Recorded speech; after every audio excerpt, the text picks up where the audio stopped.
Hello students, welcome to our channel. Let's discuss. और आज हम directorate of education GNCT of Delhi की क्रियाकलाप नंबर 69 करने जा रहे हैं।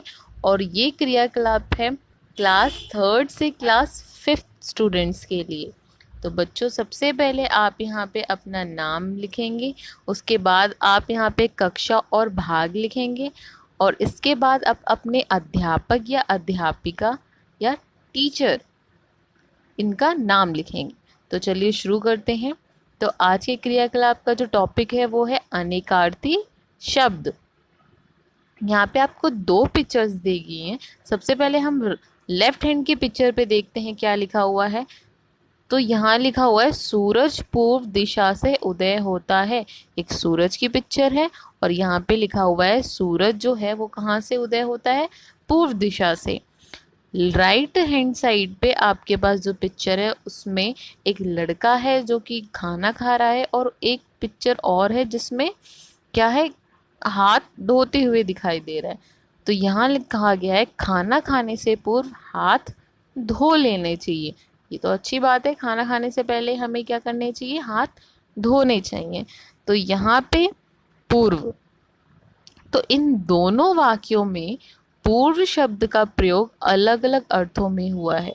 देखिए स्टूडेंट्स, यहाँ पे जो पूर्व शब्द था वो एक दिशा को बताता है, जबकि यहाँ पे जो पूर्व शब्द है वो पहले को दर्शाता है कि हमें पहले हाथ धोने चाहिए। समझे? चलिए, तो ऐसे कई शब्द हैं जिनके एक से अधिक अर्थ होते हैं, और ऐसे शब्दों को हम क्या कहते हैं? ऐसे शब्दों को हम अनेकार्थी शब्द कहते हैं। और एक एग्जाम्पल्स देखते हैं, जैसे कि शब्द अर्थ अंबर। अंबर एक शब्द है और इसके अर्थ क्या है?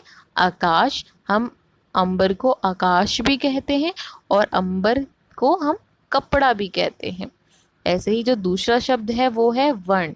वर्ण क्या होता है? अक्षर। जो आप अक्षर पढ़ते हैं क ख ग घ, ये किस में आते हैं? अक्षर में आते हैं, तो इन्हें हम वर्ण कहते हैं। और जो रंग होता है उसको भी हम वर्ण कहते हैं। नेक्स्ट है पत्र। देखिए, पत्र का जो अर्थ निकलता है वो है पत्ता, चिट्ठी। देखिए पत्ता, आपने भोजपत्र सुना होगा, तो भोजपत्र में क्या होता है? पत्तों पे खाना दिया जाता है। तो यहाँ से एक अर्थ निकलता है पत्ता, और पत्र से आपको पता है चिट्ठी, लेटर। ये तो आप अर्थ जानते ही हैं। तो चलिए, ऐसे आप एक शब्द के बहुत सारे अर्थ देख सकते हैं, और इन्हीं शब्दों को हम क्या कहते हैं? अनेकार्थी शब्द। चलिए आइए हम आगे देखते हैं। नीचे लिखे गए वाक्यों के जोड़ों को पढ़िए और बताइए कि इनमें रेखांकित किए गए शब्द किस किस अर्थ में प्रयोग हुए हैं। तो यहाँ पे आपको अनेकार्थी शब्द दिए गए हैं, और इसके हमें अर्थ लिखने हैं कि ये किस अर्थ से इस वाक्य में प्रयोग हुए हैं। तो पहला जैसे हम देख लेते हैं, कौरवों और पांडवों के युद्ध में कौरवों की हार हुई थी। हार, यहाँ पे हार का मतलब क्या है? पराजय। यहाँ पे हार का मतलब क्या है? पराजय। ऐसे ही दूसरा जो वाक्य है, जीत की खुशी में खिलाड़ियों को हार पहनाया गया। तो यहाँ पे इस हार का क्या मतलब है? माला। जब कोई जीतता है तो हम उसे क्या पहनाते हैं? फूलों की माला पहनाते हैं। तो यहाँ पे क्या है इसका अर्थ? माला। ऐसे ही हम आगे भी वाक्यों को देख लेते हैं।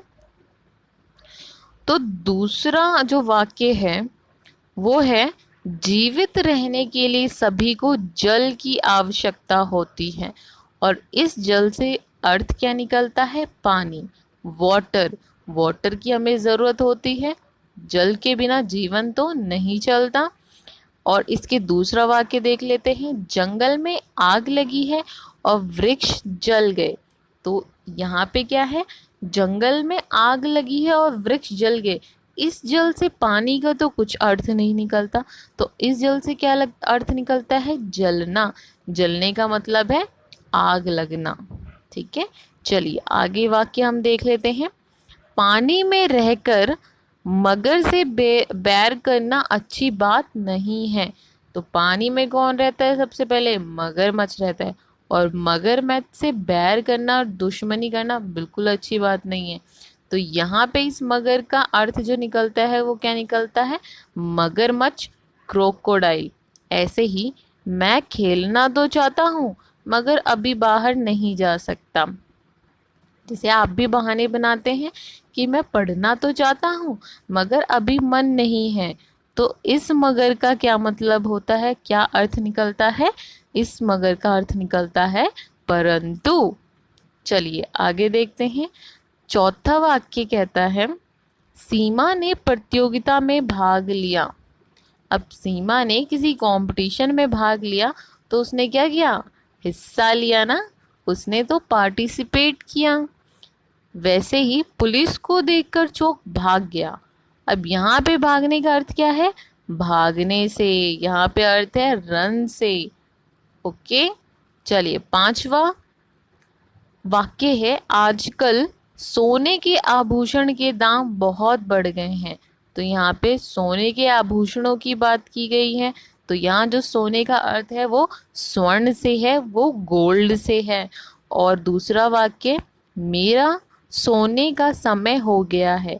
मतलब मेरा क्या है? स्लीपिंग टाइम हो गया है, मुझे नींद आ रही है। तो यहाँ पे जो सोने का अर्थ है वो किससे है? नींद से है। ठीक है स्टूडेंट्स। तो चलिए अभी आज का वर्कशीट यहीं पे फिनिश होता है। अगर आपको वीडियो अच्छी लगी तो प्लीज़ इस वीडियो को लाइक कीजिए, कमेंट्स कीजिए और चैनल को ज़रूर सब्सक्राइब कीजिएगा। Thank you so much. Bye bye, take care.